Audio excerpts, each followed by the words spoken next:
Late Night Health continues. I'm Mark Alyn, along with the insane Daryl Wayne. During this hour, we're going to spend some time talking about the Susan G. Komen Walk in the Los Angeles area, the More Than Pink Walk coming up. We'll be spending some time with a cancer survivor, Autumn Hewitt. That'll be happening in the next half hour here on Late Night Health. We go to Arizona right now, and we're going to spend some time with Dr. Decker Weiss, a naturopathic physician and cardiologist. He's written a book, the Decker Method, the Weiss Method, I believe, a natural way to reduce the risk of heart attack and heart disease. We're going to talk today about things like the flu, stomach aches, pains, and even wounds. But before we do that, Dr. Weiss, welcome to Late Night Health. Is America healthy? No, and we're getting worse. Why? Yeah, when you look at every statistic, and it's not an opinion, when you look at our statistics, our level of chronic disease is going up and up. There was just a study released about the incidence and increase of cancer in millennials. And, you look at the simple things. You look at food sources, water sources, levels of stress, and when those things are getting worse, you wouldn't expect to have good health. And then on top of it, we still have not exercised significant prevention and significantly better ways to handle cough, cold, flu, wounds, things like that. And until we change those fundamentals, we'll be incompatible with nature, and we will just continue to get sick. And I think the idea was that, technology will get us out of our bad habits or our bad food sources and things like that. And technology is not catching up. We thought we'd be able to cure more cancers by now. We thought we'd be able to do much better with heart disease, once you have it, things like that, for now. And so, when you look at prevention systems and things like that, you have like a subculture of health food store, naturopathic physicians, holistic MDs, functional docs, and they're starting to grow these concepts. Eat clean, sleep better, better choices in anti-infective therapies, meaning don't use antibiotics you're just going to get resistant to. Use things that actually you don't get resistant to, and then that actually improve your gut health and things like that. But until we make the choice at all levels, not just the people who are listening to your show and all that stuff we really want to know, until we get the average everyday doctor to start looking at life very differently, I think we're going to have problems. Yeah, that's a really sad thing. I've done the research, right? MDs, traditional MDs in medical school get less than 18 hours on average of nutritional training. Yet these are the ones which bothers me. With that. You don't? I don't have a problem with that.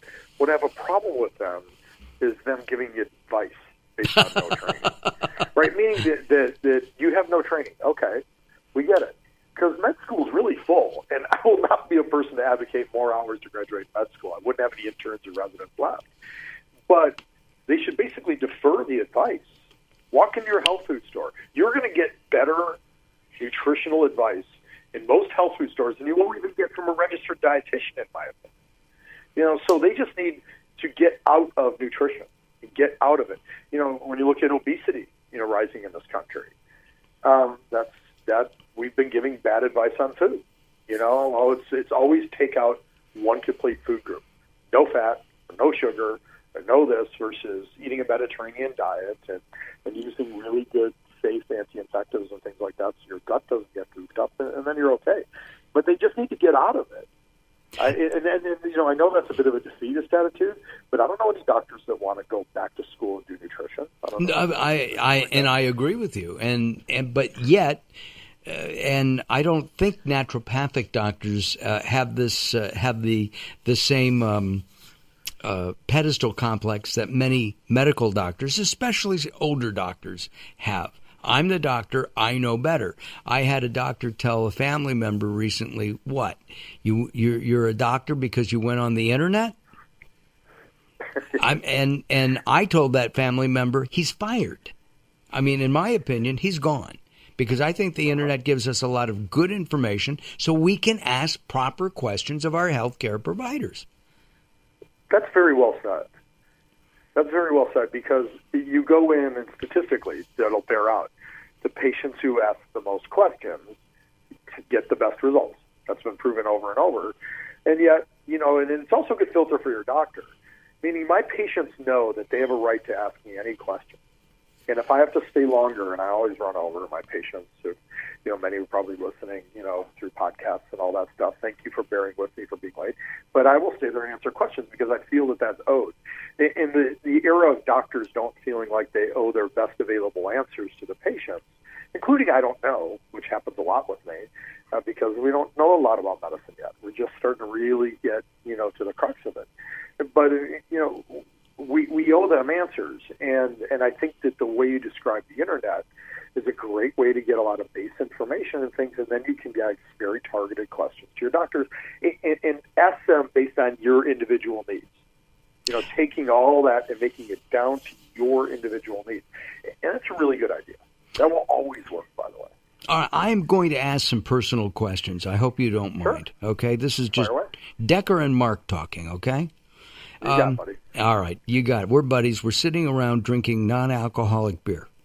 Okay, maybe it has a little bit of, I don't like that stuff. Anyway. I'm funner with a little alcohol. Yeah, okay, good. So we're having a vodka. You might get better answers, yeah. Are you gonna be at Expo West this year? I will be. All right, well we'll meet there, and maybe we will have that adult beverage. But so do you have do you have children? I do. I have 2 girls. 2 girls. Okay. Did you have them and yourself and your wife have the flu shot? No. Okay. Why not? I don't think it works. Well, on the packaging itself, because I did this about, I think it was 6 years ago was my last one. It said, does not prevent the flu. And I said to the nurse who was giving it to me, why would I put this in my body then? Anyway. Well, yeah. I think we have, when you look at vaccines in general, I think it seems to be just like our politics. There's either pro or against. I think there's very good, solid middle ground on vaccines. When you look at the data and the research on, if you want to give the best research to flu shots, it really still comes down to people who are in institutions like prisons and hospitals. They may benefit from a flu shot, but the rest of us walking around the world tend not to. What about seniors? What about people with compromised? What about immune compromised? Yeah. It really depends on the individual case, because remember, you're firing and you're ramping up an immune system that's sick. And a lot of times, though, those immune systems get worse when you do that. I think that's a very individual basis. There's some kind of automatics like HIV when you're still symptomatic with HIV, because you really want to try and do everything you can. But everything else, I think, is very individual. Flu shots are an interesting concept, giving you last year's flu, but we usually don't follow with the same flu 2 years in a row. Those little viruses, they mutate, and we get different ones. So the premise isn't very good. And then there's been some terrible side effects. There was a very scary time where we were worried about amyotrophic lateral sclerosis, the Lou Gehrig's disease, coming from flu shots. And, there was a lot of papers written pro, a lot of papers written against. But we definitely had a spike in ALS that flu season. And, what a devastating thing. You're trying to do something preventative, and then potentially you get it. And vaccines in general for things like, the measles and all of this. I think kids should just play with the kid who has measles, get it over with, and it improves your immune system. And I'm not a doctor. That's what I would do. That's what my mom did. Hey, go play with Jimmy. I remember this. He has the measles. And then I was sick for a week. Yeah. When you look at vaccines, there's infinitely endless controversy. And I think here would be my basic advice. And I'll tend to stay a little political on this one, I'll confess. Okay. I divide them up into life-saving ones versus non-life-saving ones. Okay? So if my 9-year-old stepped on a nail, I would give her a tetanus shot. Okay. Right. I think the vaccine works. I think it's safe. I think it's effective. I will, in around 5th, 6th grade, I will give her a meningitis shot. I think it's a good vaccine. Kids rarely, but they do die from meningitis, and I think the vaccine works. Now, when you get into things like MMR, it's more convenient. I think we see all these scary photos of third world kids and miserable, measles and things like that. But they don't usually die. It's very, very rare to die or become sterile or whatever. But it's more convenient, meaning that I've had friends who've had measles and mumps and rubella and all that, and they'll say it's a miserable 2 weeks. It is miserable. It is. I remember. Home and all that, but it's not generally life-saving. The idea that we keep scaring everybody into saying, if you don't have an MMR shot, you could die. Well, I could also, throw my life savings down on, one number in a roulette wheel and say it's probably going to hit. Well, if you're a naturopathic doctor, that's probably around $24. Our guest is Dr. Decker Weiss. When we come back, we're really going to address the remedies that Hippocrates talked about thousands of years ago, and including things like colloidal silver.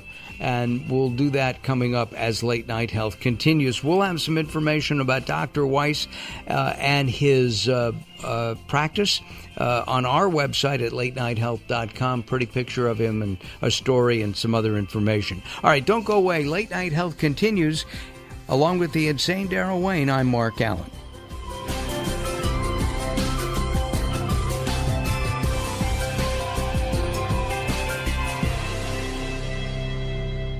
Recently, I met Jacqueline from Bright here in Los Angeles. She gave me a hearing exam and then showed me how to hear again with the new Signia Pure Series hearing aids, and she can give you your life back too. I hear birds chirping, birds cooing, and even my wife. They easily connect to my smartphone. The Signia hearing aids are amazing, and with the charge and go, I don't have to fiddle with batteries and hear all day long. Not hearing is frustrating for you and your family. I know you don't have a problem, but trust me, call Bright Here now for a free hearing exam, a $125 value, yours free, just for making an appointment now. There are offices throughout the Los Angeles area. Call Bright Here now at 323-424-7100. That's 323-424-7100 for a free hearing exam. There's no obligation. Call now, 323-424-7100, or visit them on the web at brighthere.com. The latest from the greatest, the best in new music by classic rockers, with your host, the insane Daryl Wayne. This is Alice Cooper, and if Daryl Wayne is insane, what does that make me? Criminally insane. Stick around to find out. Many of the artist interviews for the latest from the greatest have been captured on audio book. There is a Volume 1 and Volume 2. Great information and conversations with people in the industry and people surrounded by the industry, and of course the rock stars themselves. I'm the Reverend Al Green, and you're listening to the insane Daryl Wayne. And I said Wayne Insane. You can find it on Amazon or Blackstone Audio. Search for the latest from the greatest from Daryl Wayne, DARRELL WAYNE. Hello, this is Weird Al Yankovic, and you're listening to the insane Daryl Wayne, aren't you?